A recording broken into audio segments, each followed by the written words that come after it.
আসসালামু আলাইকুম বন্ধুরা, কেমন আছেন সবাই? আশা করি সবাই ভালো আছেন। আল্লাহর রহমতে আমিও ভালো আছি। আজ আমাদের গ্রাফিক্স ডিজাইন কোর্সের পঞ্চম ক্লাস। এই নিয়ে ফটোশপের 4টি টিউটোরিয়াল করা হলো। আর পূর্বের ক্লাসগুলো যারা মিস করেছেন, আমার ভিডিওর উপর একটি কার্ড দেখতে পাচ্ছেন। ওইখানে ক্লিক করে পূর্বের ক্লাসগুলো দেখে আসতে পারেন।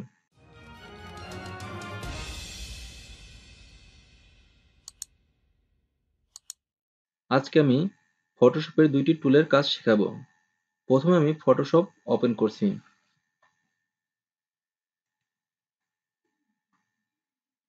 Adobe Photoshop 2020।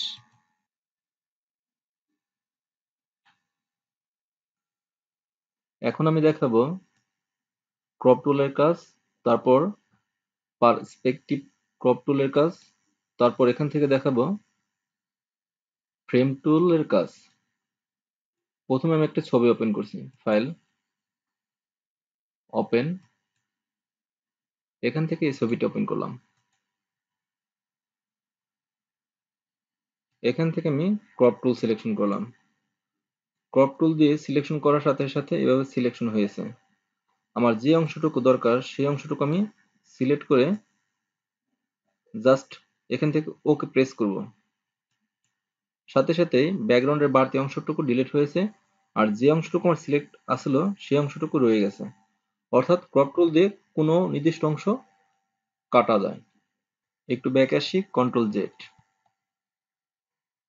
কাজটাকে আরো ভালোভাবে বোঝানোর জন্য আমি ফেসবুকে আসলাম।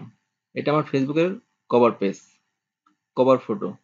আমরা অনেক সময় ফেসবুকে কভার ফটো দিতে গেলে উপরে অথবা নিচে অথবা ডানে বামে যে কোনো দিকে কেটে যায়।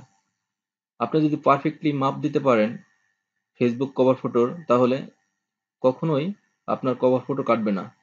দেখি কভার ফটোর সাইজ কত।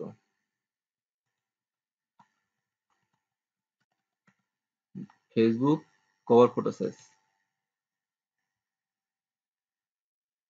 এখান থেকে ইমেজ সিলেক্ট করে দিই।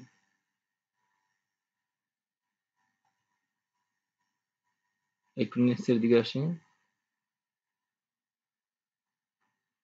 পাশের দিকে আসছিল 851 পিক্সেল, আর হাইটের দিকে আসছিল 315 পিক্সেল। এই পিক্সেলে আমি একটা ছবি ক্রপ করব। এখানে পাশ দিতে হবে 851, আর এখানে হাইট দিতে হবে 315। আপনি চাইলে মাউস ড্র্যাগ করে উপরে নিচে ছবিটা মুভ করতে পারেন, অথবা ডানে বামে মুভ করতে পারেন। এই অংশটুকু আমি সিলেক্ট করলাম, ওকে। তারপর এই ফাইলটা আমি সেভ দিব। ফাইল, এখান থেকে সেভ এস। ফাইলটা আমি ডেস্কটপে সেভ দিই। এখানে নাম দেই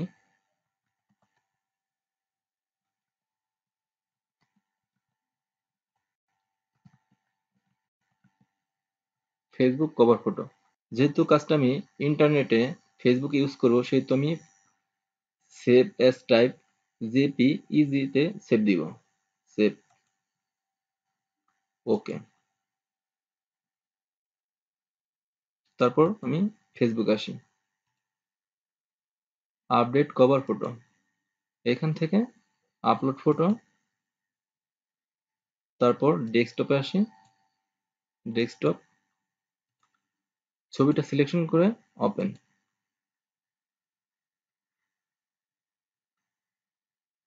ছবিটি আপলোড করার সাথে সাথেই পারফেক্টলি ভাবে ছবিটি ম্যাচিং হয়ে গেছে। উপরে নিচে কোনো দিকে মুভ করতে হয়নি। ডানে বামে উপরের দিকে কোনো দিকে আপনি মুভ করতে পারবেন না, পারফেক্টলি পজিশনে বসে যাবে। তারপর এখান থেকে সেভ চেঞ্জ।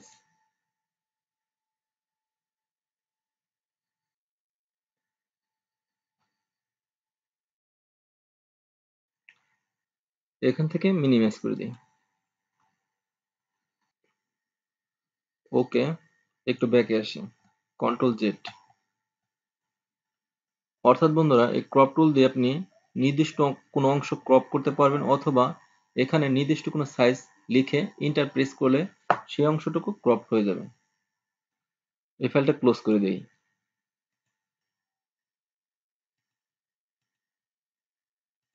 এই দুটি ফাইল সিলেক্ট করে ওপেন করছি।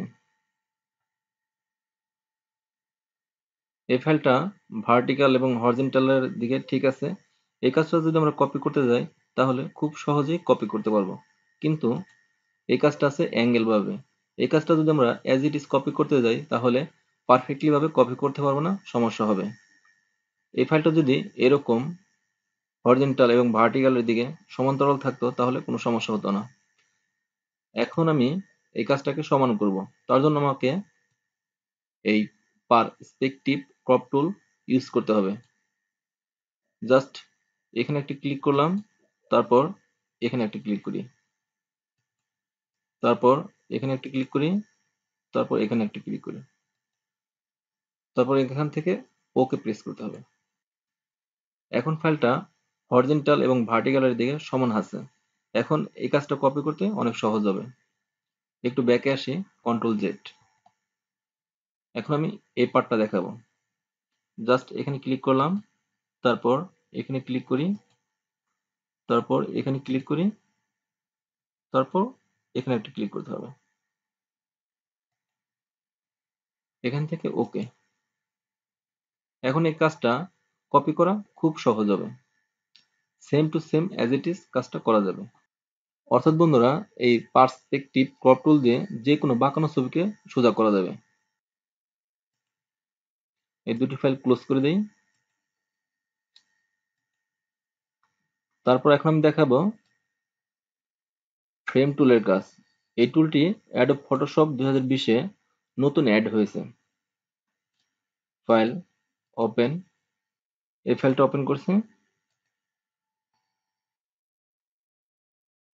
এখন আমি এই ফ্রেম টুল দিয়ে এই অংশটুকু সিলেক্ট করব। ব্যাকগ্রাউন্ডটা লক আছে। ব্যাকগ্রাউন্ডটা যদি আমি আনলক করে দিই, এখানে একটি ক্লিক করে, তাহলে এই যে অংশটুকু আমি ফ্রেম টুল দিয়ে সিলেক্ট করেছি সেই অংশটুকু একটা ফ্রেমের ভিতর লিপিবদ্ধ হয়েছে। একটু ব্যাকে আসি, কন্ট্রোল জেড। এই কাজটাকে আমি অন্যভাবে দেখাতে পারি। তার জন্য একটা নিউ ডকুমেন্ট ক্রিয়েট করতে হবে, শর্টকাট কন্ট্রোল এন, অথবা এখানে ক্লিক করলে হবে।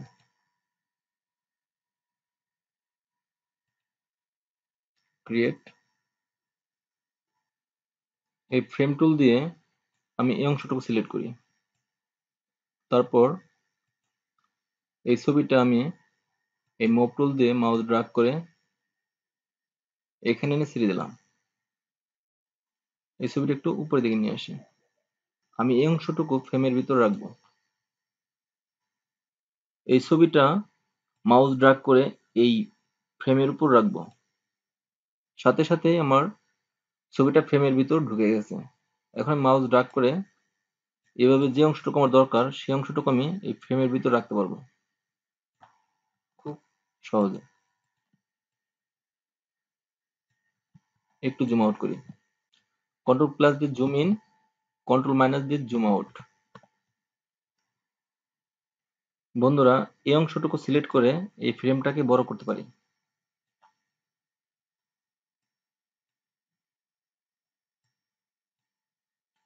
আশা করি সব বুঝতে পারছেন। ক্রপ টুল এবং পারস্পেক্টিভ ক্রপ টুল কিভাবে কাজ করে, সেই সাথে ফ্রেম টুল দিয়ে কিভাবে কাজ করা যায় সেই বিষয়। তারপরে যদি কোথাও বুঝতে সমস্যা হয় কমেন্ট করে জানাবেন। বন্ধুরা, আপনারা এতক্ষণ দেখলেন গ্রাফিক্স ডিজাইনের পঞ্চম ক্লাস। এর আগে আমি গ্রাফিক্স ডিজাইনের 4টি ক্লাস আমার ইউটিউব চ্যানেলে আপলোড করেছি। আপনারা যারা মিস করেছেন তারা আমার ইউটিউব চ্যানেলে এসে এই 4টি ক্লাস দেখে নিতে পারেন। এটা গ্রাফিক্স ডিজাইনের প্রথম ক্লাস, এটা সেকেন্ড ক্লাস, এটা থার্ড, এটা ফোর্থ। আপনি যদি আমার গ্রাফিক্স ডিজাইনের বেসিক টু অ্যাডভান্স কোর্সের সব ভিডিও একসাথে দেখতে চান তাহলে জাস্ট এই প্লেলিস্টে ক্লিক করবেন, তারপর গ্রাফিক্স ডিজাইন ফটোশপ 2020 এই প্লেলিস্টটা ক্লিক করবেন। এখানে আমার গ্রাফিক্স ডিজাইনের সকল ক্লাসগুলো আমি এখানে আপলোড দিব। অতএব এখানে যদি আপনি প্রবেশ করেন তাহলে গ্রাফিক্স ডিজাইনের 30টা ক্লাস বেসিক টু অ্যাডভান্স সব পেয়ে যাবেন। এখান থেকে আপনি গ্রাফিক্সের সবকিছু শিখতে পারবেন। আপনি যদি আমার চ্যানেলে নতুন হয়ে থাকেন এবং প্রতিটি ভিডিও সবার আগে দেখতে চান, তাহলে আমার চ্যানেলটি এখান থেকে সাবস্ক্রাইব করে দেন এবং পাশে থাকা বেল আইকনটি অন করে এখান থেকে অল সিলেক্ট করে দিন।